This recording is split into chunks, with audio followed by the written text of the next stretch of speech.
two kinds of cells have a proliferation, okay? And in addition, there is a particular shape of the vessel. One say that it is glomerulated something, okay? Now, this is a microvascular proliferation because it's made of small vessels and it's directly linked with synthesis of VEGF by the tumor cells or vascular growth factor by the tumor cells. Okay, it's a proliferation of little capillary within the tumor. Okay, with this specific shape of glomerulated, I don't know, vessel. Okay? This is a definition of microvascular proliferation. Okay? Đó là về cái này, cái canxi mạch máu của não ấy, nó gọi là neuroproliferation. Thì đặc biệt những cái này ấy, là nó rất là quan trọng đối với u não. Khi mà nếu như cái tế bào nội mô này nó tăng sinh rất mạnh, nó tăng sinh vượt mức về sự phát triển, đây là nó tạo ra cái mầm này, nó tăng sinh rất là nó cuộn này. Đấy. Còn khi nó cuộn quá mà nó tăng sinh mạnh nữa thì nó tạo thành các cái vách ấy, thì nó tạo thành giống như cái cầu thận. Đó. Giống như cái cầu thận thì thực ra các cái mầm mạnh này thì được gọi là mà nó tất tạng trong u, thì được gọi là tăng sinh là nó tất tạng, được định nghĩa như vậy. Kể cả còn nếu mà dạng cầu thận thì phải coi là dạng đặc biệt, cái này nó to hơn chứ nữa, nó chưa cái mầm nó chưa vào thẳng. Nếu mà nó u nó phát triển quá nhanh như nỗi mà nó chưa thành được cái đường thì nó bị như vậy thì các bạn thấy này. Thời gian cắt thì chúng ta cái đá cắt đôi khi chúng ta sẽ gặp cái đỉnh này thì chứng tỏ rằng nó phát triển rất mạnh. Còn nếu mà dọc cái đường này, cắt mà nó đi ngang qua cái đường này nó nhiều thì cũng đấy là chỉ dấu.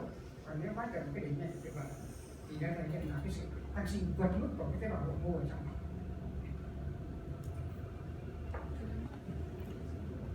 This is another pattern with the section is like that on this slide, okay?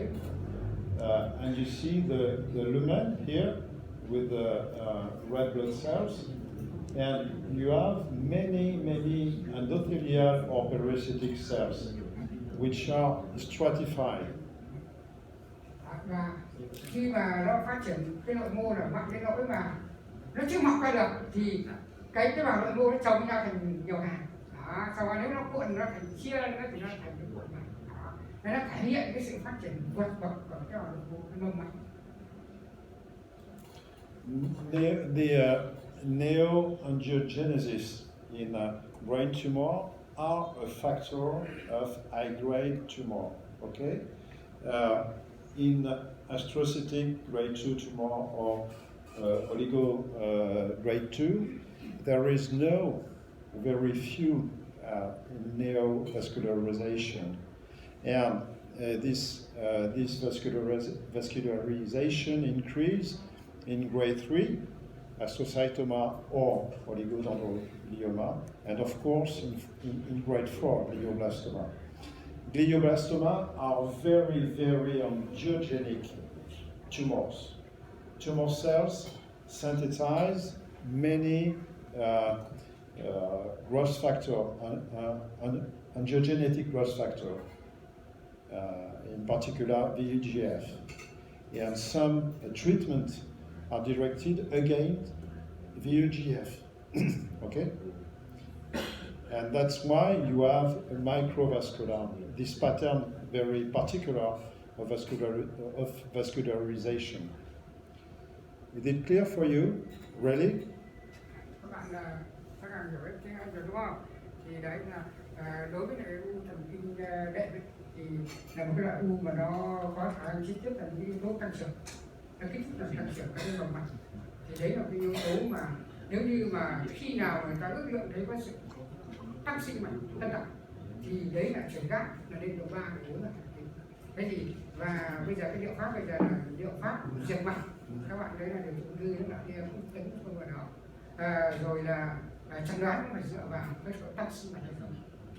Đối với thẩm mỹ oligo thế và đối với acid vậy là một trong những tiêu chí chẩn đoán của oligo độ 2 độ 3 là dựa vào tăng sinh mạch. Thế để thấy là cái mức độ cái ngưỡng phát triển là khác nhau. So, microvascular proliferation is the criteria of malignancy. Okay? If you have made the diagnosis of astrocytic tumor, and if you see in the tumor microvascular proliferation, if there is mitosis, it's a grade 4 tumor, not a grade 3, grade 4. It's a criteria of malignancy. If it's an oligodendroglial tumor, you see neovascularization in an oligodendroglial tumor, many mitosis, it's a grade 3 oligo, not a grade 2. Grade 2 tumors, astrocytoma, either oligodendroglioma, don't have any neovascularization. Okay? That's why MRI or CT scan are useful to look for contrast enhancement, in particular when you have biopsy samples for diagnosis, you know?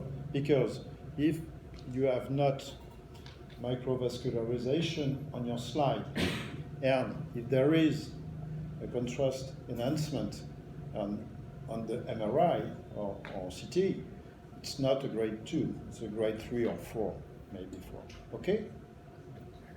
So it's very important you get this criteria for diagnosis. Okay?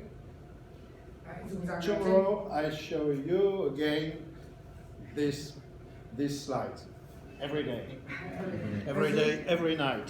Đấy, dù rằng là những chi tiết trên bệnh phẩm mà không bắt được nhưng mà nó vẫn giống thuốc cũng đã phát triển đó, chứng tỏ là nó có tăng sinh mạch ở trong u, thực sự chúng ta chưa đạt được cái mức ta lấy được, thì không phải là có thì đương nhiên rồi, đương nhiên là rõ ngay rồi, đó, đây là yếu tố tăng sinh mạch cực kỳ quan trọng.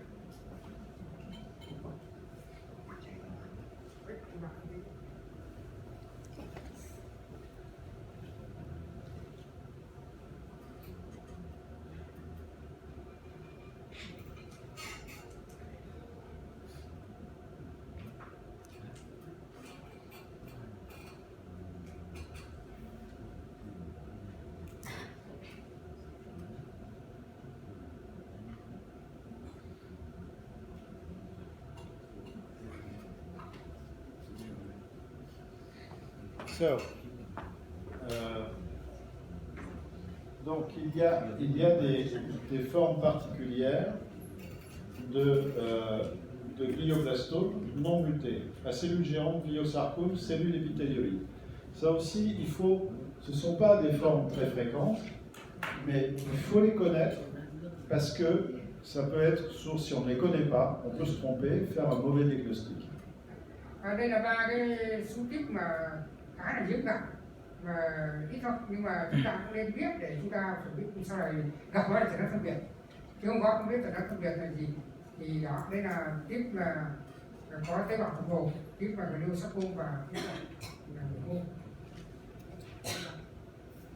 Donc, glioblastome à cellule géante. Alors, c'est une variante qui est caractérisée par la présence de cellules bizarres, géantes et multinucléées.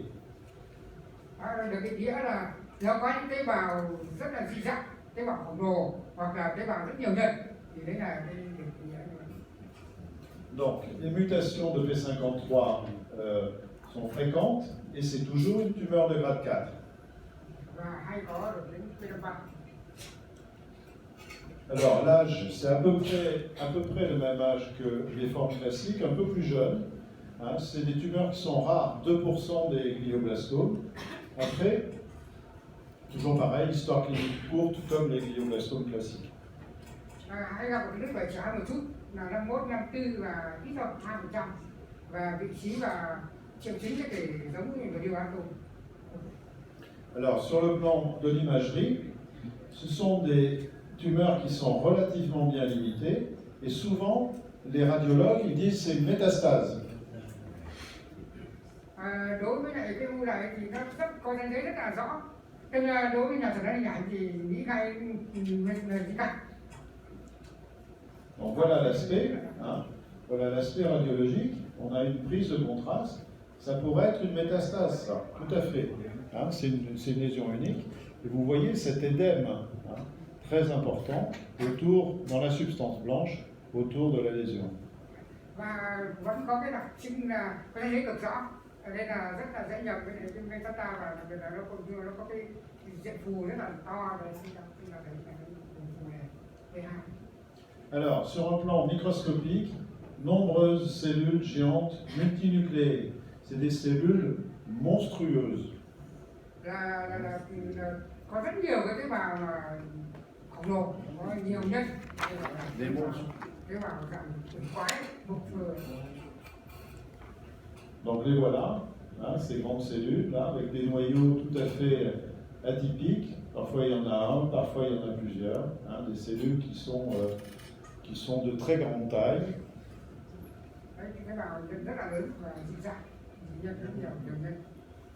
Il y a souvent des mitoses anormales, il y a des pseudo-inclusions.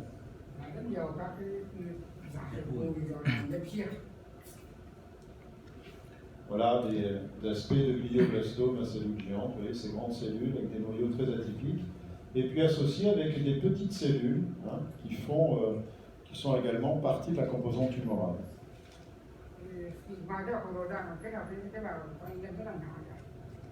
Là, une cellule multinucléée. Voilà d'autres aspects, des très grandes cellules, et puis des petites cellules autour. Alors, il y a une expression de GFAP par les cellules tumorales, on les voit ici. Hein, alors c'est hétérogène, il y a des cellules géantes qui sont positives, il y en a qui sont faiblement positives ou négatives avec la GFAP. C'est variable. Thực ra thì trên với lại biểu hiện của GFAP thì nó rất là đa hình thái. Nên có trường hợp là dương tính và trường hợp âm tính. Đó, thì nó đa hình thái. Về thì trường hợp này nó dương tính, nhưng mà nó rõ hơn hơn. Voilà, la P53. Hein. Il y a une mutation fréquente du gène TP53. Donc la P53 est en général très fortement exprimée. Très fortement exprimée. Đối với P53 thì cực kỳ đồng nhất và biểu hiện rất là mạnh. Thì ai có cái biểu hiện của P53 thì biểu hiện rất đồng nhất và rất mạnh. Alors, ce sont des tumeurs de mauvais pronostic, mais avec une survie meilleure de quelques mois par rapport à la forme de glioblastome classique. Và cái lượng thì cũng xếp vào nhóm cái lượng tồi, nhưng mà thời gian sống thì còn tốt hơn những cái thể vài tháng so với cái thể classic, là riêng một tí. Gliosarcome. Gliosarcoma. Alors, c'est une variante de glioblastome avec des zones à différenciation gliale et des zones à différenciation mésenchymateuse. Cái nhóm gọi là tiếp của ung thư kinh đệm độ 4 hay là gọi là gliosarcoma hay là sarcoma thần kinh đệm đúng không? Thì được định nghĩa là có những cái vùng mà biệt hóa gliam xen kẽ với vùng biệt hóa trung mô. Donc ce sont des tumeurs de grade 4. C'est souvent après radiothérapie que ça apparaît. Và chắc chắn là được chắc chắn cấp 4. Donc très rare, c'est rare aussi. Hein. Diagnostic différentiel, bon ça c'est la même chose, c'est souvent une localisation plutôt méningée, cortico-méningée. Diagnostic différentiel, souvent c'est des méningiomes. Cái này thì nó chuyển ra một chút là cũng khá là khoảng 2% giống như là cái đầu kia, nhưng mà nó hay ở vùng bề mặt của não và nó sát với mặt não, nên là đôi khi chẩn đoán tốc độ chẩn đoán phân biệt với lại các cái vùng mặt não ác tính. Bon, sur le plan histologique, il y a deux composantes, une composante gliale et une composante mésenchymateuse. La composante gliale, elle présente des signes de malignité. Atypie nucléaire, nécrose, prolifération vasculaire, etc., etc. il peut y avoir des phénomènes de métaplasie. Riêng đặc điểm như thế thì có hai thành phần đó là một thành phần về hóa thủy đệm và một về hóa trung mô. Về hóa thủy đệm thì có biểu hiện ác tính rõ ở thành phần này, thì có cả bất thường nhân rồi có hoại tử, đôi khi có những thành phần đó là mô và kia, thì thành phần thủy đệm phải có ác tính rõ. La composante mésenchymateuse, c'est du tissu conjonctif, avec des signes de malignité, une composante musculaire, cartilagineuse ou osseuse. Thành phần về hóa trung mô thì thành phần này cũng phải thể hiện cái chất về hóa ác tính rõ. Đôi khi nó có về hóa trong hướng cơ, sụn, hướng xương, thì nhưng mà thành phần này cũng phải có tính chất dị dạng, rồi tính chất nhân bất thường để phải ác tính ở thành phần này nữa. Alors, ce sont des tumeurs donc, qui associent un glioblastome, des aspects de glioblastome et des aspects de sarcome. Đôi khi là chúng ta cũng phải phân biệt giữa các cái học đời glioblastome và cái sarcome hoặc là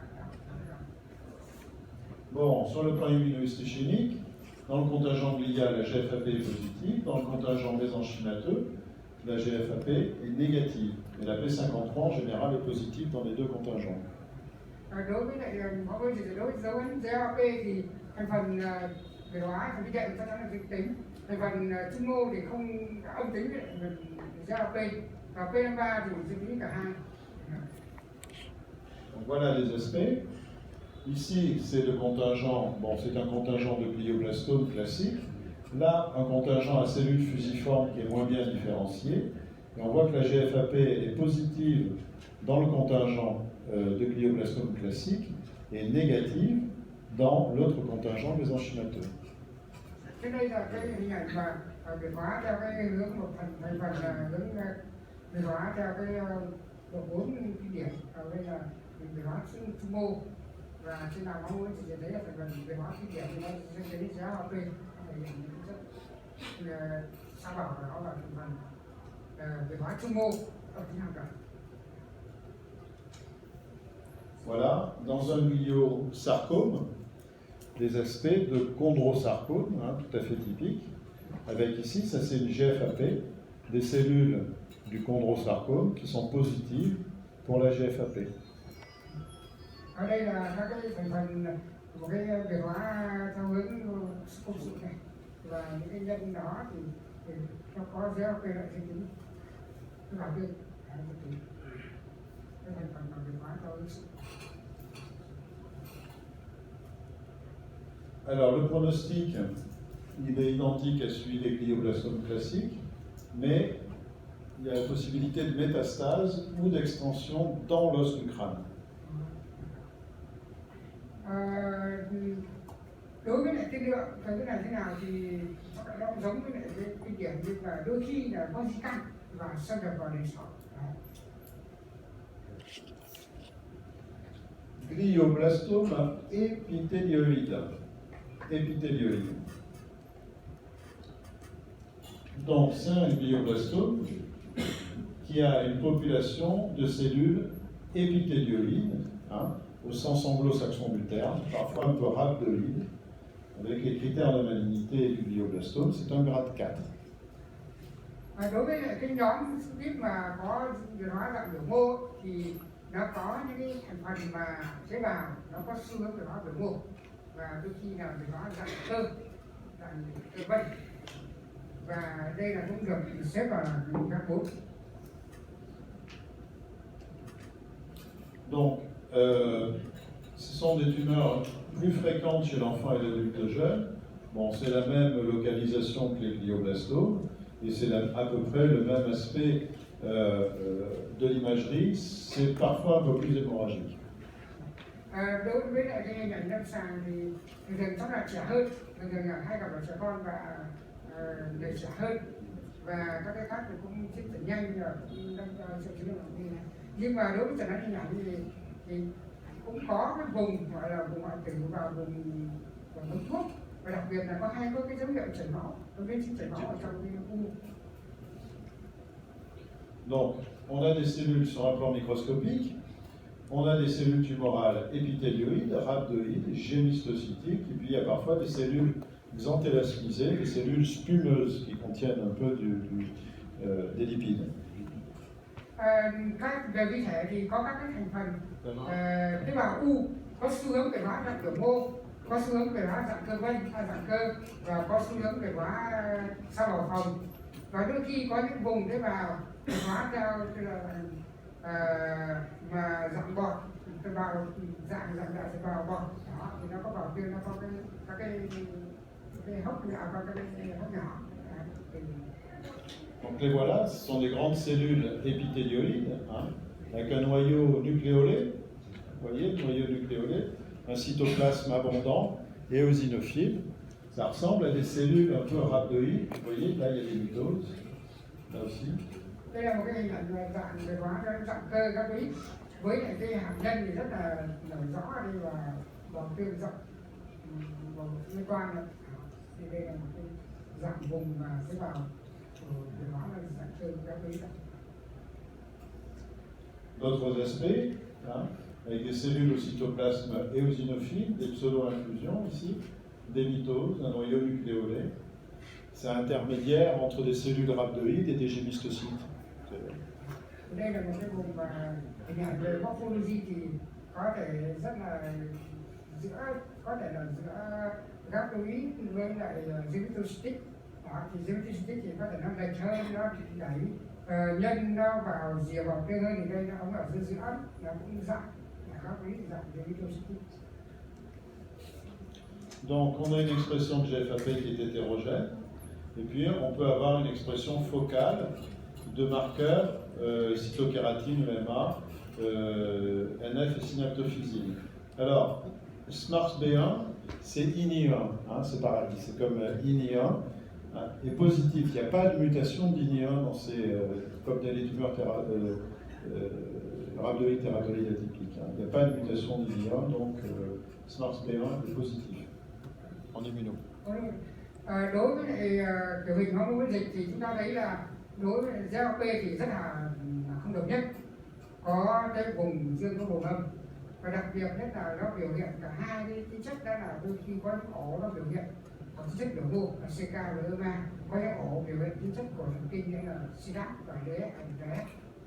Còn đối với lại cái SMART V1 thì nó chỉ dương tính ở trên miễn dịch thôi, còn nó không có biến ra, nó không có đó. Thì khi nào xem có thể không hề có biến, nhưng mà có biểu hiện dương tính trên miễn dịch.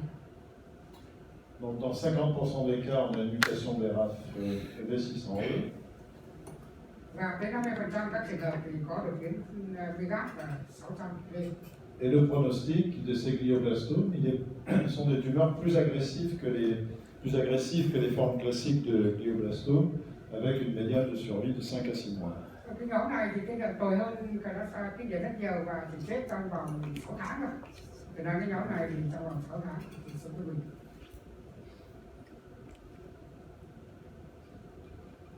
Ça va? Donc là, on vient de voir tout ce qui était des formes, c'est la forme la plus fréquente de glioblastome qui n'était pas mutée pour l'IDH. D'accord?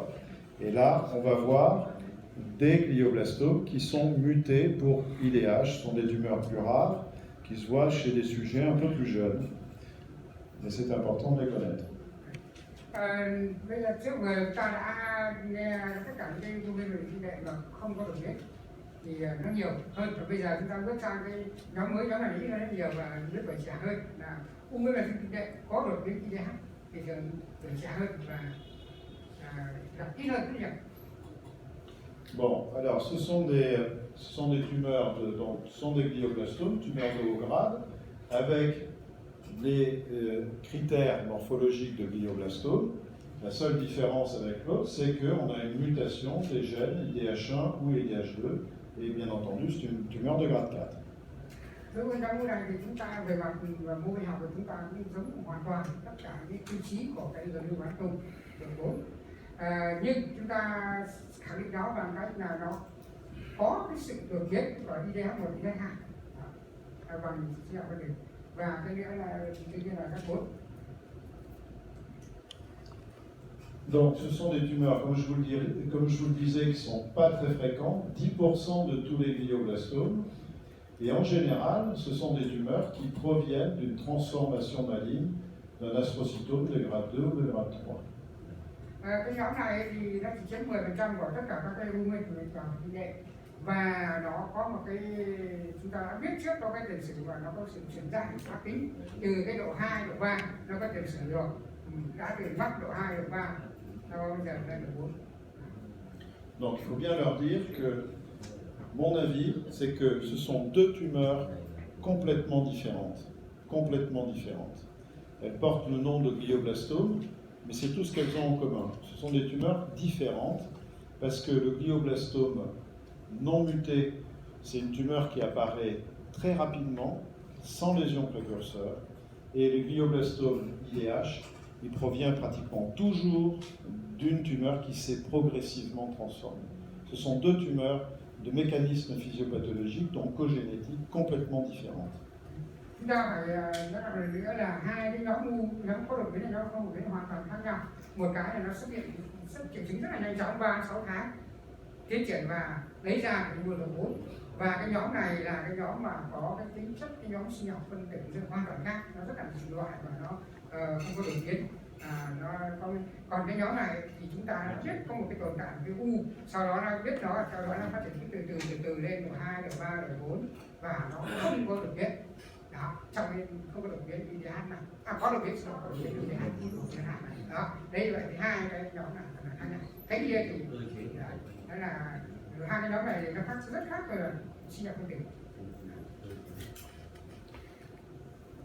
Donc, ces glioblastomes IDH mutés, âge de survenue plus jeune, 45 ans en moyenne. Và hay gặp ở đứa trẻ hơn một chút, nữa trước là từ năm 65 thôi, 55 đến 85 thì bây giờ là trung bình là 45. Donc, ce qui veut dire que quand on voit un aspect de glioblastome